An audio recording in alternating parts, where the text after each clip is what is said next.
네, 김영환입니다. 부모보다 자식이 먼저 죽으면 그 마음은 어떨까요? 굉장히 마음이 아프겠죠.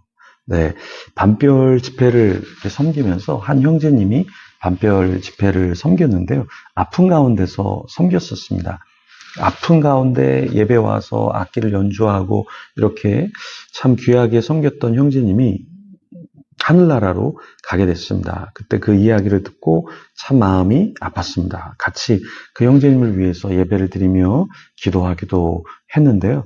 40일 반별 집회를 할 때 또 해외에 있는 가정에 어린 자녀가 아프고 죽게 됐습니다. 그때도 참 마음이 아팠습니다. 그래서 함께 예배자들과 기도했던 적이 있습니다.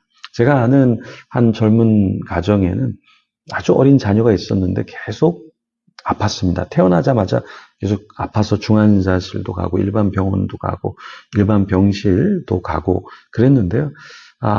그 가운데 결국에는 별이 되었습니다.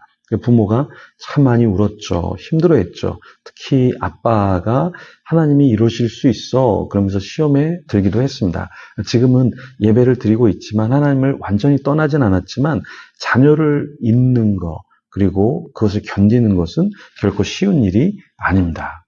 오늘 본문에도 하나님이 아브라함이 사랑하는 한 사람을 잃게 하시는데요. 그 이유가 무엇인지 또 우리는 그 누군가를 잃어버리고 어떤 일을 잃어버릴 때 하나님 앞에 어떻게 반응해야 되는가 좀 같이 고민하면 좋겠습니다. 먼저 27절부터 29절의 말씀을 좀 살펴보겠습니다. 데라의 족보는 이러하니라. 데라는 아브람과 나홀과 하란을 낳고 하란은 롯을 낳았으며 하란은 그 아비 데라보다 먼저 고향 갈대아인의 우르에서 죽었더라. 아브라함과 나홀이 장가들었으니 아브라함의 아내의 이름은 사레며 나홀의 아내의 이름은 밀가니 하란의 딸이요 하란은 밀가의 아버지이며 또 이스가의 아버지더라. 자, 여기 데라의 족보가 나오는데요. 그 내용을 보면 27절에 보면 데라의 족보는 아브람, 나홀, 하란 이렇게 됩니다. 그러니까 데라가 낳은 자녀가 아브람과 나홀과 하란이라는 말이죠. 여기에 하란이라는 사람이 있는데요. 27절과 28절에 보면 하란은 롯을 낳았습니다. 그리고 하란은 그 아비 데라보다 먼저 고향 갈대아인의 우르에서 죽었습니다. 그 데라의 마음이 굉장히 힘들었겠죠. 그러면 아브라함과 나홀은 또 어떻게 가정을 이루었을까요? 아브라함은 아내 사레와 결혼해서 가정을 이루었고요. 나홀은 하란의 딸 밀가와 결혼을 했습니다. 하란은 밀가의 아버지이면서 이스가의 아버지였죠. 그 당시 동족 결혼은 흔했습니다. 그래서 이 사레는 아브라함의 배다른 누이였습니다. 밀가는 삼촌 나홀과 결혼했고요. 사레라는 이름의 뜻은 공주라는 말이고요. 밀가는 왕후라는 의미를 담고 있습니다. 그래서 이렇게 일가 친척이 같이 어우러져서 살았고요. 결혼도 했습니다. 그 당시에는요.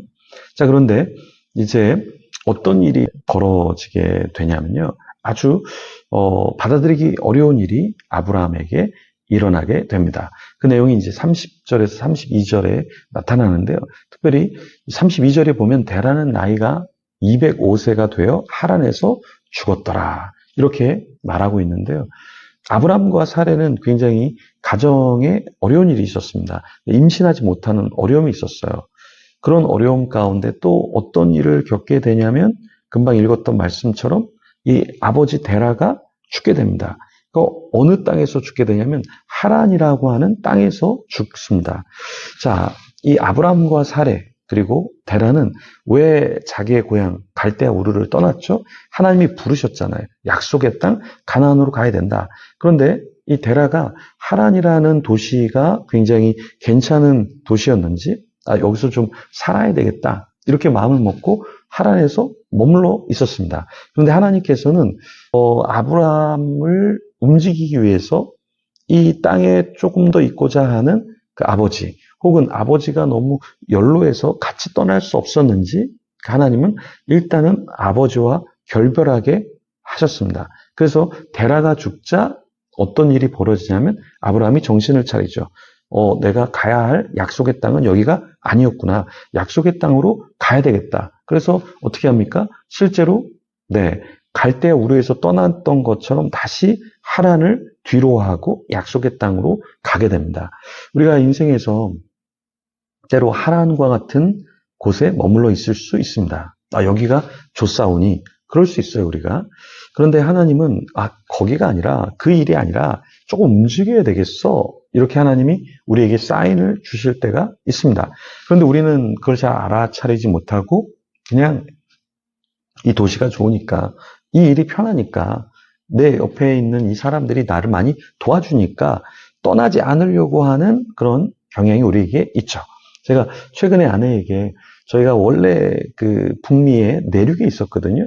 거기 교수님이 먹을 것도 주시고 집도 제공해 주시고 참 많이 도와주신 그 캐나다 교수님이 계셔요. 그래서 저는 그 도시에서 공부를 하고 싶었는데 아내가 여기 있으면 안 된다. 우리가 여길 떠나서 독립해서 좀 살아야 된다. 그래서 제가 참 새로 집을 얻고 이렇게 타지에서 생활하는 게 쉽지 않을 텐데 그러면서 조금 주저주저 했는데 아내가 좀 떠나자라는 얘기를 했었거든요. 그래서 제가 그 얘기를 하니까 아내가 본인이 그런 얘기를 했다고 이렇게 모르더라고요. 근데 실제로 저는 정말 그 도시에 있고 싶었는데 떠나면 좋겠다. 떠나야 되겠다. 해서 굉장히 먼 도시, 네, 1200km? 네, 정도 떨어진 그 도시로 저희가 이사를 나중에는 가게 됐습니다. 근데 그 도시에 가서 또 많은 축복을 받고 공부도 좀 제가 하고 싶은 성서학을 공부를 하기는 했는데요. 그때는 좀 마음이 쉽지 않았습니다. 익숙한 도시를 떠난다라는 거.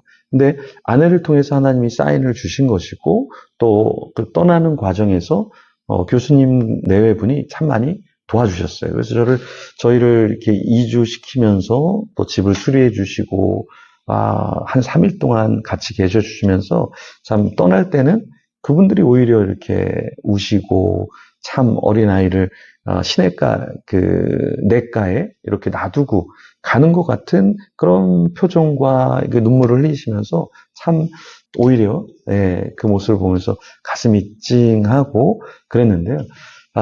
그렇습니다. 우리가 어떤 도시를 떠나고 새로운 곳에 정착하는 거 쉽지 않죠. 그렇죠?